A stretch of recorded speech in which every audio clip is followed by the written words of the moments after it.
Going live. Hey, shalom, shalom, everyone.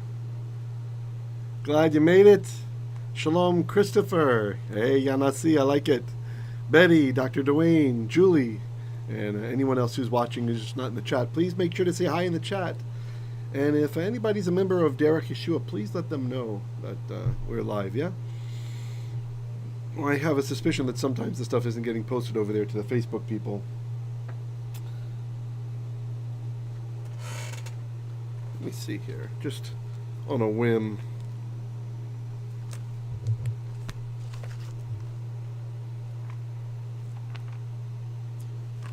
Okay, maybe not that one. Win canceled. Here we go. I was thinking maybe we start tonight, do our opening prayer. For opening prayer, let's do a psalm instead. But in the interest of time, I'm not going to, I don't think I'll translate it, I'll just say it, but I'll put it up there so you can follow along if you like. There's power in the Psalms in and of themselves. Yeah, let's do this, okay. Here we go, let me, okay, let's see. Alright. This is, which Psalm is this? Psalm 3, Gimel, alright. So you should see the whole thing on the top there. Sticker, I don't know what that meant. I have sticker notes all over some of these Psalms from when I was studying them before. So let's see, hopefully you can hear me okay. Hey, Shalom, Mintat Assassin, and Devorah. Mizmor LeDavid, Bevorchob Mipnei Avshalom Beno. Adonai, Marabu Tsarai. Rabim Kamim Alai. Rabim Omerim Lenafshi Ein Yeshuata Lo. Ve'Elohim Selah. Ve'ata Adonai Magen Ba'adi. Kevodi Umerim Roshi. Kuli El Adonai Ekra Ve'Yaneni. Mehar Kodsho Selah. Ani Shachavti Va'ishama. Hekitzoti Ki Adonai Yismacheni. Lo ira merivot am asher saviv shatu alai. Kuma Adonai hoshi'eni Elohai ki hikita et kol oivai lechi shine reshayim shibarta l'Adonai haishua al amecha v'chatecha selah. Maybe it's short enough. Maybe we'll translate real quick. A psalm of David. I won't repeat the Hebrew words, okay? But you can see the pointer over them. When he fled from the presence of Avshalom, his son. Adonai, how numerous are my adversaries. How numerous are those who rebel against me. Literally, they stand against me. That's another word for enemies. How numerous are those who say, although this word amar, in ancient Hebrew, it means to eye, right? So those who eye my life. There is no salvation for him, or no victory. You'll notice it's Yeshua. There is no Yeshua ta for him. From God, beit oftentimes can mean from. Selah. Selah means something like stop and think about it. It's actually a mysterious word. Probably related to salal. Some think it was a musical term, meaning go up an octave or go up a little bit. But we're not sure. But you, O Adonai, are the shield on my behalf. If we change the vowels to magan, then it means suzerain. How interesting. I was just today talking with a friend of mine, Yehonatan, and he brought up suzerainty treaties, and I told him, in some of the Psalms, the word magan for shield can be reported to be magan, suzerain, right? Like the king who cares for his servants. And I said, if you like, maybe I can kind of look through and find some of them to send you. He said, yeah, I'm very interested. And I just was moved to pick out Psalm 3 today. I didn't remember which one it was. There it is. If you're watching, Yehonatan, if you're here, there it is. This is one of them. And then that would be like a suzerain as long as I exist. That's another way to interpret that. My glory, and the one who lifts up my head, meaning like you've been forgiven, you have your head lifted up. It also can mean given an office. Koli el Adonai, my voice unto Adonai, I will call, qakh. Sorry, it's hard not to read the Hebrew.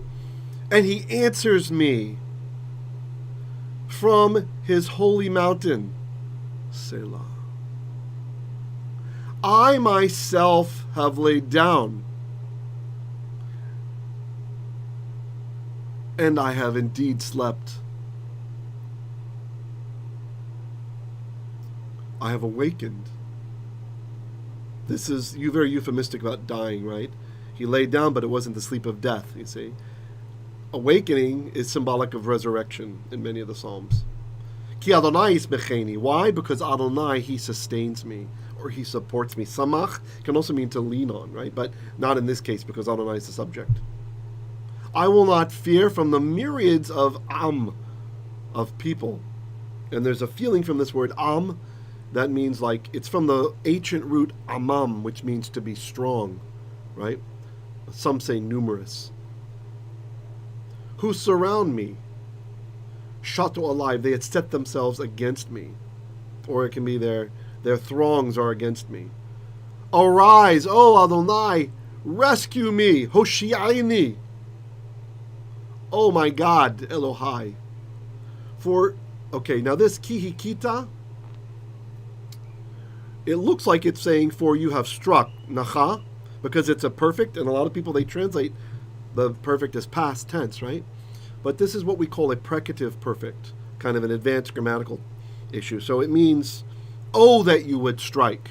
Okay, so it's not in the past. It's, oh, that you would strike, especially combined with ki, syntactically. Oh, that you would strike at kol oivai lechi, all of my enemies on the cheek. Or the jaw. It depends on which interpreter you go with. The teeth of the wicked ones, another precative perfect, that you would smash to pieces. Shibarta, it's a Piel. Shavar is to break. Shiber is to utterly smash to pieces. Oh, that you would do that. This lamed is probably a lamed vacatum. Oh, Adonai, ha-Yeshua, the victory. Al amacha, for your people, or over your people. V'yechatecha, Selah, your blessing. Selah. The inference is that your people are your blessing, or that your blessing may be upon your people. Either way. All right, so that's our opening prayer for tonight. Not too bad. 7 minutes. Hey, shalom, Vicky, Tet, Gabrielle, Elizabeth. All right, the troops are filing in. Okay.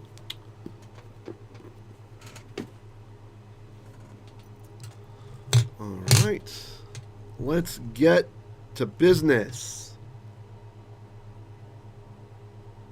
We are in Hebrew Exodus, chapter 16, verse 24.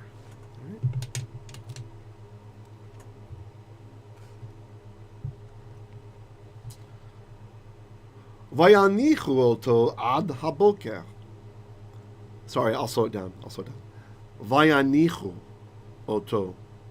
So, nuach is the verb here. It's very hard to recognize. It's a hollow verb, which means that the middle of the three root letters, hollow verbs, they have the middle letters either a yod or a vav, and those guys oftentimes disappear or change to something else, okay? So this one is in the Hifil. So the vav went away, now there's the yod there to tell you it's the Hifil, it's the causative, okay? Yanichu means they will cause to rest, or they are causing to rest, or to place something in a certain place, right? It's like you're causing it to rest in that place is how it sounds in the Hebrew mindset. But the vav changes the time.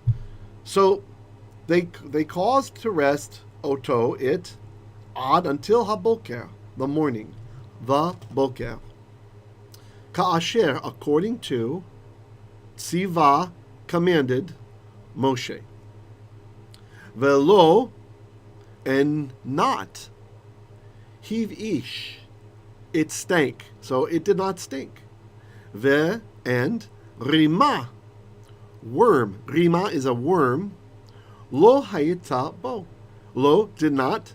Hayata is the feminine form from haya, right? And a lot of you probably know this verb already. You just might not know that you know it. Especially if you sing any praise and worship in Hebrew. You know, the Kadosh song comes to mind. You know, Kadosh, Kadosh, Kadosh, holy, holy, holy. And then Asher Haya Vehove Veyiye. So that's the, pardon me, Veyavo. I went with the Hebrew and changed the verb, but they changed a different verb at the end. The one who was and who is, and instead of will be, Yihye, like I did at first, it's Yavo. He is to come, right? Okay. As it is in Scripture, right? They're quoting the Scripture. I just took the same verb and was using the same verb. So that was wrong. So Hayata is Haya. Haya means he was. And Hayata means she was. All right? Why is it she? Because Rima, this word for worm, which by the way is not the more common word for worm in the Tanakh. The usual word that we see for worm is tola.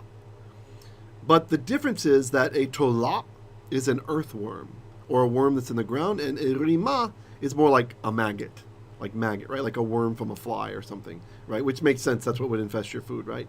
So maybe we could say maggot. I think it's specific enough we could say maggot. The rima and the maggot, lo hayata, she was not bo. Ba is in, o is him.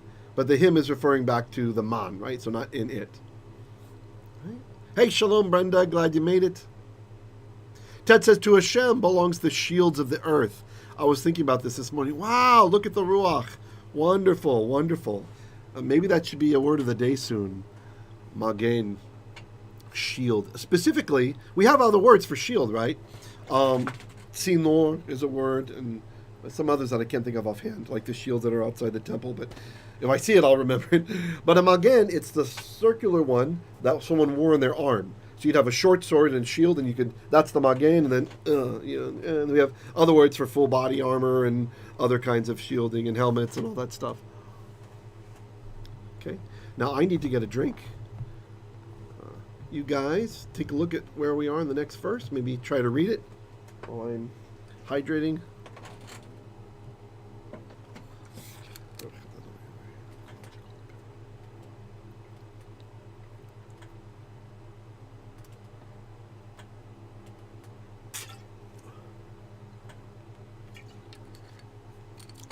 Sorry for the noises. I was extra thirsty. And my microphone mute button doesn't work so well, so I try not to use it anymore. If I press it, it may not unmute later. And then I'll be talking, and then people will be right, hey, we can't hear you. So, all right. So here we are. Verse 25. And we should be finishing up chapter 16 tonight. I think we have enough time. Yeah, I think we can do it. We'll see. Vayomer Moshe. Then Moshe said, ikluhu. So this is an imperative. Iklu. Usually you would expect a vav here. It's not in this form here. It's not. They didn't write it in the consonantal text. So the Masoretes, they added the little kibbutz here, right? The little 3 dots there to tell you, hey, it's not iklahu or something weird like that. It's ikluhu. The u is there. The verb is achal. Achal. Eat. Right? From this we get ochel, food, ochla, food, ochelet, food, machel. There's all kinds of words for food. We get machal, which is a butcher's knife, right? The knife is eating the flesh. Anyway, lots come from this root. So, achal is to eat. Iklu is a command telling a lot of people, you all eat, iklu. Eat. Who? Eat him. The him is referring to the manna. Eat it. Hayom. The day, which also means today. Ki Shabbat Hayom Ladonai. For Shabbat is the day or today, Ladonai. The Lamed means 2 or 4, so like you could say for Adonai or belonging to Adonai, right? It's Adonai Shabbat. Hayom, today, lo, don't, timetsauhu, and here it is again. Matzah means to find, right? You're searching for something, okay? The tav at the beginning tells you it's probably you. It's either you or she. Okay, ta reminds you of ata. Okay, timetsauhu. The u is the plural. So you all find who, him or it. So lo timetsauhu. You all do not look for it. Don't search for it. Don't find it. Ba sadeh. Be is in. A is the. Sadeh is field. Right? Don't go out in the field working. Shalom, Yakar. Glad you made it. Okay. Any comments or questions? Feel free to ask. So it's a little warm. I'm not turning on the aircon down here because we had a partially rainy day today. Solar's been a bit weak. Okay, verse 26. Sheshit yamim. Sheshit means 6 of, yamim, days. So 6 days. Tilkatuhu. So the same form, right? Tu is you, the u is plural. Lakat means to gather, and then the hu is him or it. So tilkatuhu, you shall gather it, you shall collect it. Uvayom. By the way, these forms, they don't exist in modern Hebrew, just so you know, right? So if you go to Israel, don't tell people tilkatuhu. They might understand, they might not, slapping the hu at the end of it. They would expect oto instead. So uvayom, but, in, the, yom, day. Okay, so all that uvayom means, but on the day, the shevi'i, the 7th, and then we have to say in English to make it make sense, is Shabbat, right? The only day in Hebrew that has a name. The only day with a name is Shabbat, hence unchangeable. Lo yichye bo. Lo, not. Yichye, will be. Bo, on it, right? Meaning the manna is not going to show up on the Shabbat, right? Even Adonai is resting on Shabbat, and he doesn't want us to go out and even gather the free food. Don't even go and gather food. That is work. So maybe evaluate in our own lives what kind of things we do on the Sabbath day, right? Maybe take a second just to think. Our ancestors weren't even allowed to gather free manna, and they would gather it in the cool of the day, right? They'd gather it in the morning, right? That's not permitted on Shabbat. There's a principle here about what God expects for our nafshot, our souls, to really rest and be rejuvenated. All right? He wants us to live. And one part of the secret sauce for living long is indeed honoring his Shabbat. And there's something about that specific day. You can't just say, I'll rest on another day. Yeah, there probably is some concept of having a day to rest, but it's not the same. There's something about plugging in to the Creator's plan, having obedience to his selection, even if it doesn't fit our seminaries, it doesn't fit our culture, it doesn't fit, makes you unpopular at work. Many of us Sabbath keepers, we've been through it. They're kind of looking at us, what, are you lazy? You're not coming in on Saturday? Oh, gosh, another Jewish holiday. It's funny, we don't really have that many more holidays than other cultures, but you hear it in the workplace. There's even idioms in English like, oh, it's like a Jewish holiday, meaning there's so many of them. There's not so many. The ones that we have to take off for work are not so many, really, when you compare it to like other cultures and kind of nonsense that other people take off for. Anyway, sorry for my little, it's not really a rant, just encouragement. I want to encourage you guys. If you haven't tried keeping the Sabbath day, try it. And if you're not in a situation where you can do that yet, try to at least have a Shabbistic attitude, right? This is something my rabbi used to teach. Like, he'd say, that's not Shabbistic. The rabbi of my youth, meaning like, you do things differently, right? So if, let's say you were a slave and you had to work 7 days a week and your master wouldn't let you do anything else, right? You're captured by Romans or something, and what can you do, okay? They're not going to let you have Sabbath off, right? Okay. You might be able to do something like work harder on other days of the week and then slack a little bit on Saturday, right? Have more of a slow-moving, Shabbistic concept. Do what you can to make it more set apart for the Lord. Yeah? Okay. Yeah, Ted says Hashem reveals new joy. Amen. Every Shabbat Hashem reveals new joy. Amen. Amen. Yes, he does, indeed. And it's not burdensome. It's a joy to have that day, to look forward to that. I mean, the profession I used to be in before full-time ministry, I remember, my goodness, I remember being so grateful for the Sabbath, because in our profession, we basically were slaves, I mean, 65-hour week was a light week, and, but look, because it was set in stone, I was able to say, look, it's my religion, I can't, my God demands it of me. I'll work Sundays, I'll work Christmas, I'll work, whatever else you want me to work, I just can't work on these certain times, Don't blame me, but and when you do that, he's faithful to you. He'll be faithful to us, And for me, just to be able to rest, because I would have worked that other day. I was kind of a bit of a workaholic before. I would have, I would have done it. And so who knows what would have happened health-wise even. All the things that Sabbath protects us from. Not to mention of all the commandments, it's the one that gets the most ink in the scroll. So, all right. Sorry, I'm going to stop before I give a whole drosh on that. Okay, verse 28. Wait, did I miss something? Okay, I'm sorry. 27. We're good, right? Oh, yeah, 27, okay. Right, I'll show you the full picture. Look, they're looking under this guy. He's looking under the stone for the manna. Where is it? I like it. And Miriam's like, oh no, they're doing it on Sabbath. I'm still an alcoholic? I think you're a workaholic, right? Nope, I haven't been intoxicated that I'm aware of, so. Maybe, well, I don't know, it depends. I have felt the effects. I felt the effects one time in Germany. All right, verse 27. Vayhi bayom hashavi'i.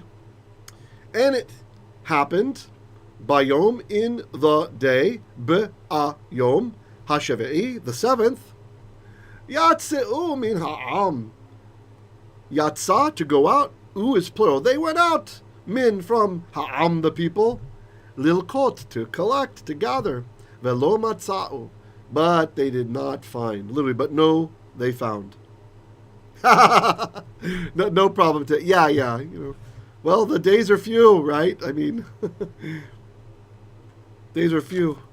Want to be a good shepherd of what he's given. All right, verse 28. Vayomer Adonai el Moshe. Then Adonai said unto Moshe. Here's the quote. Ad ana meanetem lishmor mitzvotai v'toratai. Pardon me, v'torotai. Okay. Ad. We had this word as one of your words of the day, right? Ad. Until, right? Or the sign language. Until. Right? Until. Until ana. When? Until when? Meanetem. So ma'an. Well, this is actually a Piel. So mi'ain means to refuse. To refuse. It can also mean to reject, right? And then the tem at the end. If you learned your pronouns, tem should remind you of atem, which means y'all, right? It's talking to a group of people that has at least one man. If it's women, you just change it to a noon, aten, if it's all women. Okay? Me'anetem. Until when have you all, literally it says, until when have you all refused lishmor, but the idea is we're talking about will you refuse, right? So it's even, here we have an example of a perfect being used in the future, right? Lishmor, this is an infinitive, to shamar, to safeguard, to protect, to keep, mitzvotai. So mitzvah is a commandment, mitzvot means commandments, and I at the end, well, we know the yod is mine, the I is my plural. So mitzvotai, my commandments, my commands. And the example I like to share with people, because it also makes them think theologically, if I'm talking to a man who's my master, or my boss, whatever, I call him Adoni, right? Adon, right? Master of me.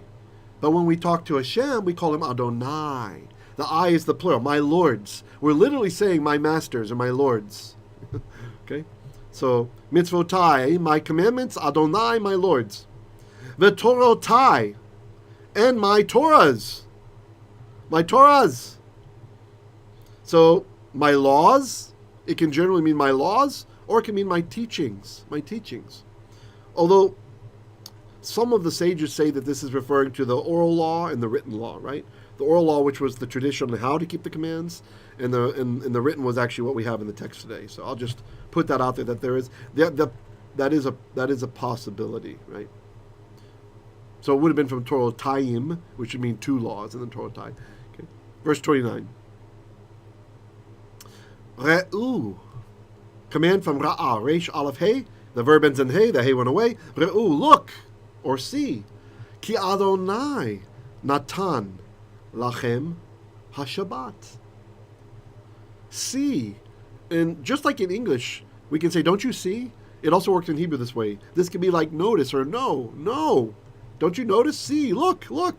See that. Adonai Natan.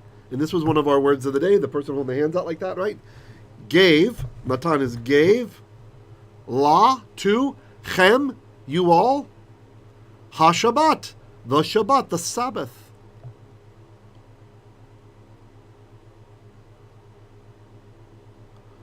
Oh, no problem, Tet. I figured it was an autocorrect or something.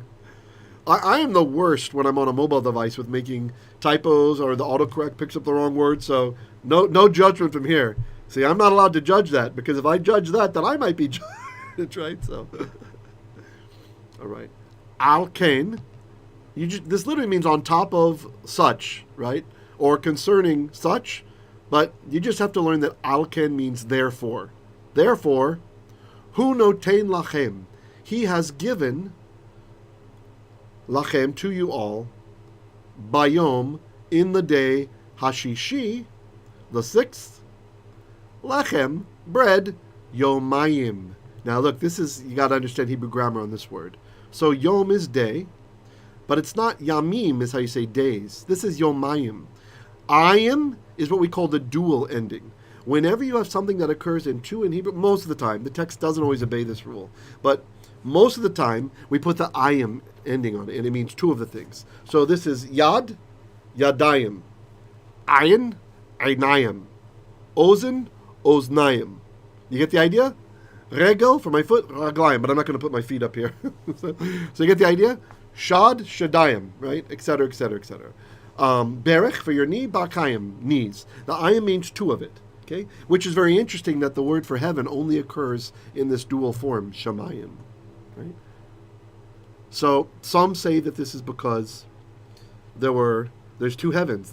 When you look up, there's sky, which is the atmosphere of the earth. In the daytime, you see one shamayim, and at night you see the cosmos, right? So this is a meaning that I like, or maybe this is at least my understanding from it. Why? Rashi says it's because sham mayim. Sham over there is mayim, is water. That's where the water comes from the clouds and stuff, right?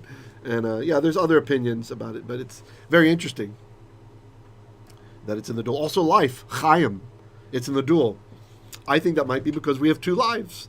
This life and olam haba, the life, the world to come. Yeah, so it only exists in the plural. We don't have a singular form in those words, for those words in Hebrew. Okay, how are we on time? Yeah, great. I think we're okay. Okay. All right. Verse 30. Vayishbetu ha'am bayom ha'shavir. Oh, wait, I didn't translate this one, did I? I'm sorry. I stopped with yomayim. Yeah, Yanasi, exactly. Same as Mitzrayim. Very good. That's actually, there's so many neat things when you're reading in Hebrew that just really validate that the text was correct about things. So in Egypt, and I'm a little bit of an amateur Egyptologist, I studied the language some of Middle Egyptian, the hieroglyphs and stuff, and some of the history, and just really used to really be into that. There was an Upper and Lower Egypt. It used to be two countries, two kingdoms, and they were united by Narmar, and then it became, well, Kemet was what they just called Egypt, right? But he had the special title, and you'll see this on many of the pharaohs after him. We have the title is Neb Ta'ui. Neb, this is an Egyptian, not Hebrew. Neb is Lord, like Adon, and then Ta is like Eretz in Hebrew, of land, and then Ui, they also had a dual. That's like I am in Hebrew. So Lord of the two lands. That was one of the many titles that the Pharaoh had after Egypt had been united, right? So they were always aware of this concept that it was two kingdoms that were united. And so it's very interesting that in Hebrew, we get Mitzrayim. Ayim is dual. It's telling us there's two Metzors. And it does show up occasionally in poetic literature as Metzor, just the one word. But it's almost always, in the Torah, it's always Mitzrayim, the dual, yeah? So, all right. Shivu. This is hard to recognize, guys. This is a command from the verb yashav. Yod, shin, beit. Yashav, to sit or to dwell, right? Okay. And verbs that start with yod, oftentimes that yod is gone. Okay, it goes away. They're called pei yod verbs. Okay, from the way that it's called in Hebrew dikduk and Hebrew grammar, right? So shivu is a command. So shivu is like sit, ish. Now that could be man or each, right? So shivu, each one, tachtaiv, under it. Okay. Al, do not, yetze, go out, ish, a person, mim komo, from makom means place, and then the o is his, from his place. bayom hashavi'i, on the day, the seventh one, on the Sabbath day. Right? So it's a bad idea to take a long trip on the Sabbath. Okay? It's a bad idea to take an airplane flight on the Sabbath. I think it's a bad idea to ride in a car on the Sabbath, but this, I tend to be a bit extreme compared to most other followers of Yeshua on this, but, we're getting an example laid out here to stay home. Stay home if you can. Yeah. Right. Verse 30. Vayishbetu ha'am bayom ha'shavi'i. Okay. Shabbat, the verb is actually shavat. This is not a Piel. That dagish is just there because there's a silent schwa in front of it, and it's a big God kafat letter. If you didn't understand any of that jargon I just said, don't worry. It's for those of you who are at that level to understand it, okay? So, shavat means stop working, or cease. Yishbetu means they are ceasing, or they will cease. The vav changes the time. Vayishbetu means and they stop, or so they stopped.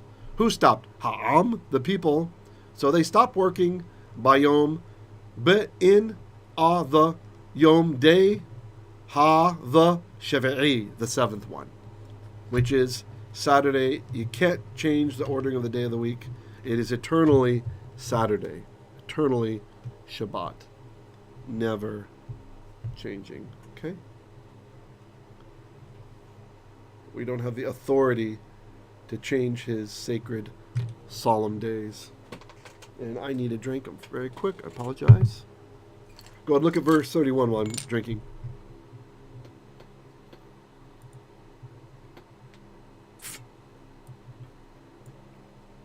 Okay.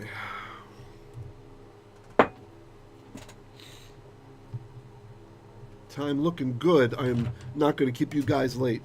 Okay? Verse 31. Vayikluhu vet Yisrael et shamo. Qakh is to call. Yikluhu, they are calling or they will call. Vayikluhu, and they called, or so they called. Who's the subject? Vet Yisrael, the house of Israel. They called. Et shamo, name of him or his name or its name. Man. So they called the manna man. Vehu. Now, it, literally he, right? This is just how you think in Hebrew. You call the masculine object a he. He. Ke was like zerah, seed of Gad. Now, it doesn't mean the clan of Gad. This is coriander seed. It's like coriander seed. Lavan, white coriander seed. Okay. The ta'amo, and the taste of it, its taste, ke like tzapichet bidevash. Okay, ke is like, tzapichet is like a wafer cake, like a thin wafer or something like that. A wafer bidevash with honey. Now, probably this is more like jam. The word devash, when in Hebrew, when you say devash, well, in biblical Hebrew, you're not talking about usually bee honey. Usually we're talking about like this syrupy substance that was made from dates or figs or other types of fruits, There would be like a thick way to preserve it. That's devash. Though it can mean from a bee, but usually that's specified. There's a different way of saying that it's from bee, but sometimes it can just be devash. That's the rare case that we're talking honey like we mean honey in English, okay? So syrup maybe? Like a you know what it's probably like? Have you ever had that Belgian, there's a dessert they have, I think the Dutch do this too. It looks like a waffle, but it's very thin, kind of like a cookie. And then they have like syrupy something on the inside. It's crushed together. You can get them in little packets and stuff. I think that's probably pretty close to what this was like. It's so good, but not good if you're trying to watch your sugar. All right. Here they are collecting it, and see, it's white.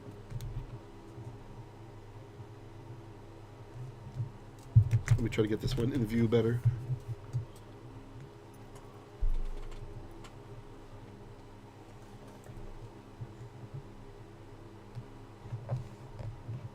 I bet Dr. DeVera got a screenshot from this. He usually sends me screenshots when it's kind of funny, like it looks like I'm in the photo talking to the people. So maybe it'll look like I'm talking to Moshe now, I'm not sure. All right. Ted says date syrup from Israel is good with baked chicken. Oh, that sounds interesting. Yes, Brooke, you're right. Stroopwafel, that's what it is. It's totally stroopwafel. You're right. Thank you. Oh, man, I want one now.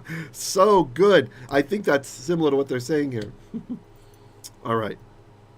Verse 32. Vayomer Moshe. Then Moshe said, Zeh hadavar asher tziva Adonai. Hey, Shalom Ivan from over in Brazil. Glad you made it. Zeh hadavar. This is the thing, asher which tziva Adonai, which Adonai commanded. Melo haomer mimenu. The fullness of an omer from it. Now, an omer is 1/10 of an ephah. An ephah is a bushel, right? Like a bushel from gathering produce from the field. Lemishmeret, for keeping, like keeping overnight or whatever. Ledorotechem, for dorot. Dor means generation, right? Dorot means generations. Chem is yours. So for keeping for your generations, lema'an, so that yir'u, they will see. The verb is reish aleph hey, and the hey went away, so that they will see et halechem, the bread, asher which heekalti. Okay, so achal is to eat. Achalti is I ate, but the hey at the beginning changes this verbal stem to what we call a causative stem. In Hebrew grammar, it's called Hifil binyan. Okay, so heekalti is I caused to eat. Okay, or I fed. That's better. I fed. Okay, etchem, you all. Ba midbar, beit is in, a is the, midbar is wilderness. It's getting warm down here. Etchem. Oh, I'm sorry. Behotsiyiy. Okay, so this is an infinitive. All right, and the yod at the end tells us the subject of the infinitive. The verb is hard to recognize. It's yatsa. You guys remember when I said when a verb starts with yod, sometimes that yod will change to a vav. Well, here it's changed to a vav. So you can see the root. So the vav is actually yod, tzadi, aleph, and the yod jammed in there before the aleph tells you it's a hifil, that's a causative form, and the hey at the beginning also tells us. So when you have an infinitive and you put a beit at the beginning, that means when, okay? So literally this means when bringing out I, okay? Or when my bringing out. So when I brought out etchem, you all,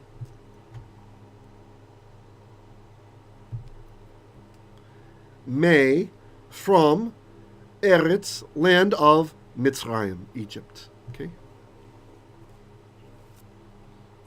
We're on time. 37, okay. I think we're going to make it. All right. You guys are quiet tonight. Not a lot of comments or questions. That's fine. No problem. Still recovering from the weekend.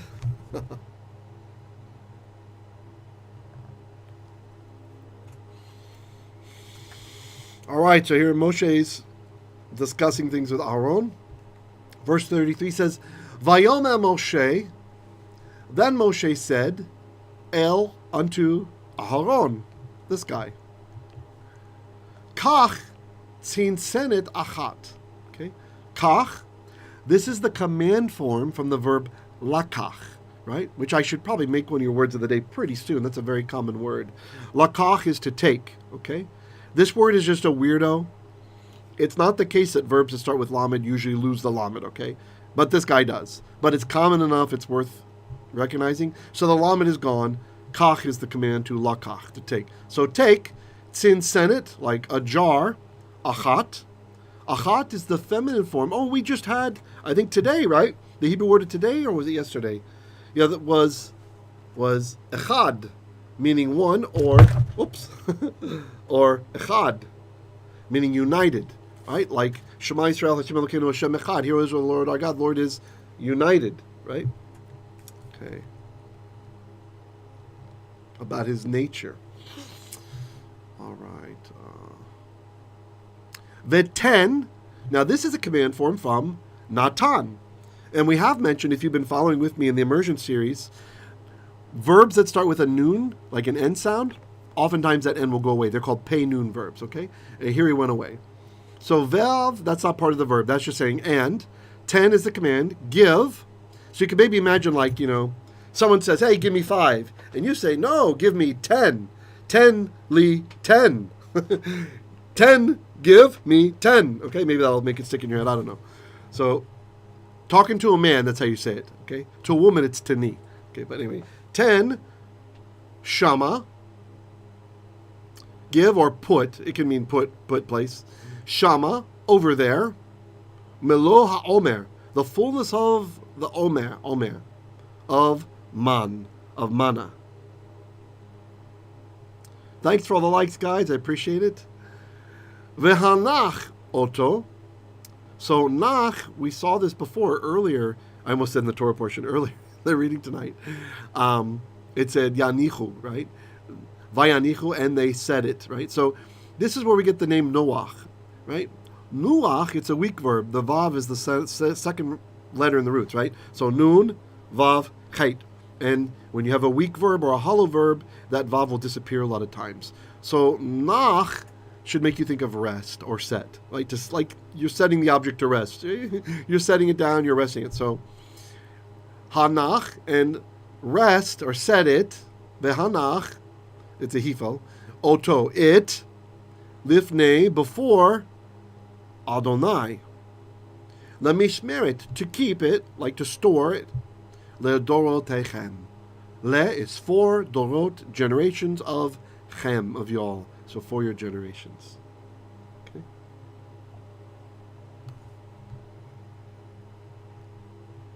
I have to get a drink. Oops.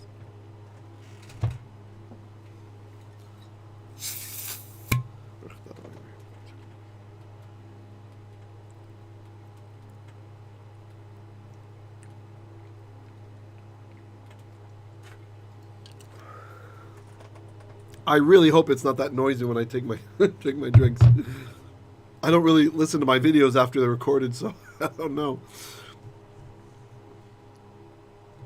Ted says, store the manna for generations. Yes, for your generations, right? It's ledrotechem, for y'all's generations, right? Yeah, it was inside the ark, right? We had the luchot avanim, the stone tablets, and we had the meanetem of manna. Yeah, the manna jar. Okay. Pardon me, tzin okay. We're at 34. All right, so here, he's doing it. He's pouring up an omer's worth. 34. Ka'asher tziva Adonai el Moshe. According to how tziva commanded, Adonai commanded el unto Moshe. Vayaniuchu. And he placed him, meaning the manna, it. Who's the he? Aharon. So and Aaron placed it. See, watch the bouncing of the yad here. And Aaron placed it, to make it right in English, right? Because the subject follows the verb usually. Okay. Yeah, in the ark, exactly. Brenda says, as a witness for the miracle? Yes. Exactly. Because think about it. It's one thing, when you tell your children that a miracle happened in your life, and you tell them, they usually believe you, right? When you tell your grandchildren, maybe not so. When you're gone, or those of you who are blessed enough to tell your own great-grandchildren, maybe they'll believe you because it's an eyewitness account. But once you go a few generations out, it's hard for people to believe things like these amazing miracles, right? And how can we prove about the Yam Suf, the Sea of Reeds, and all this stuff, But to see the manna, when the people would see the manna, and it's preserved. That alone is a miracle, that it's preserved, right? It's not getting worms, it's not rotting, right? There's something miraculous happening inside the Aron HaKodesh, inside the Holy Ark. Okay? Lifnei, before, ha'edut, the testimonies, which are the 10 Commandments. Lamishmaret. So the word, it's the same lamishmaret, but look how it changed, the spelling changed, lishmaret. This is just, again, how people memorized it. That had an extra oomph to it. And so the way it works is, in biblical Hebrew, each word has an accent in the word, like most languages do, right? But one or two, usually at least two words in the verse, if it's a long verse, more, the word itself is accented greater than the other words, meaning it's kind of like an accent within. If you treated the verse as one word, you've got an accent on each of these words, you see? So that's why you get some of these spelling changes that people are confused about why that's happening. All right. So the short vowel there was an here also, became ah. Okay. Or o if you're reading it with Ashkenaz. All right. Great. So there's the Tinsenet of the Man, and there's the Aron HaKodesh, and there's the Keruvim. Or we could say Kerubayim, right? Two of them. Oh, we're at 45 minutes, but we only have one frame left. I'm sorry. We went a little over, but here we are. Okay, just a little bit. We'll do 35, 36. I'll blow through it a bit more quickly than usual because I don't want people to feel they have to stay long. Verse 35. Uvenei Yisrael achalu et Haman 40 shana ad boam el eretz noshavet. Et Haman achalu ad boam el ketzei eretz Canaan. Uvenei Yisrael, and the children of Israel. Tet says also Aaron's staff. Oh, right, that budded is also a miracle. You're right. The staff that budded goes in there. Thank you. Yeah, I felt I'm missing something. It's so dark. Yeah, very good. Achalu, they ate et Haman, the manna. 40 shana, 40 shana. Literally it says 40 year. Okay. Ad, until boam. Again, this is an infinitive with the mem at the end. So, going of them, entering of them, until they entered el unto eretz noshavet. So this should be noshevet from yashav. It's an infinitive feminine. Mifal from yashav, which is to sit or to dwell, right? So, but it became the because it was el eretz noshavet, right? It had the extra oomph on it for memorization purposes. That's why our tradition ends up with it being spelled the way that we memorize the text. Very unlikely that Moshe would have read it this way, right? Okay. To the land of dwelling, literally, right? Or habitation. Et Haman, the manna. Achalu, they ate, ad boam, until they arrived, el ketzei, at the edge, or the border, or the border is usually gavul, so literally at the edge of Eretz Canaan, the land of Canaan. And then the very last verse we'll do today, maybe I'll make myself their size, there we go. Verse 36, haomer asirit haefahu. Very interesting. So, it gives a little bit, there's like a little addendum here. Now, the omer, asirit, it's from the root eser, or asara, which means 10. Eat is one way that in math, with Hebrew math, you can make something like a fraction, right? So, asirit is a 10th. Revi'it, from arba, is a 4th. Shelishit is a 3rd. Anyway, you get the idea, right? So, asirit is a 10th of ha-ephah, the ephah. Who? Ephah is like a bushel of whatever the crop is, okay? So this is a 10th of that.